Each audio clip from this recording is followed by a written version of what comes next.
пречупиха бури и мрак, не ни прекърши чуждият знак. През робство минахме с рани в кръвта, но пазихме език и честа.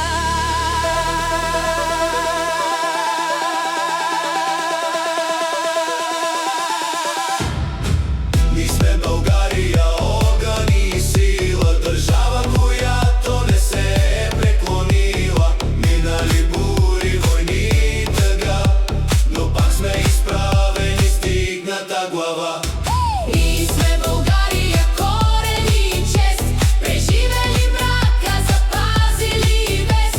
Щом буквите светят и жив е духът, България вечно ще има свой път.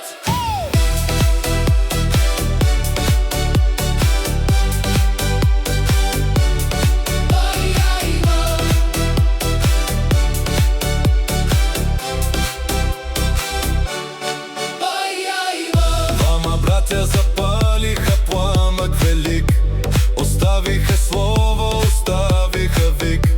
Не меч ги прослави, не златен престол, а сила останала вечен символ.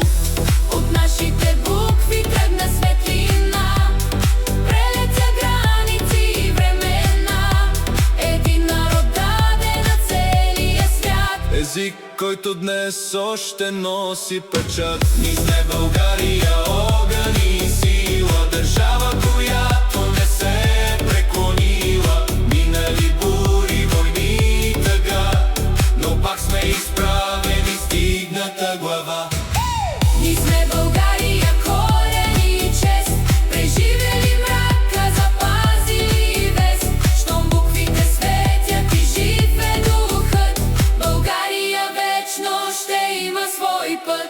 От Шипка до всяка свещена земя, от песните стари до детския смях, не ни отнеха език и душа, Защото България беше в кръвта.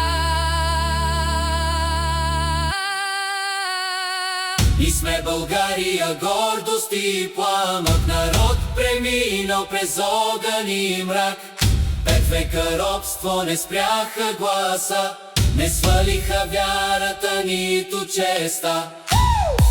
И днес на 24 май пред буквите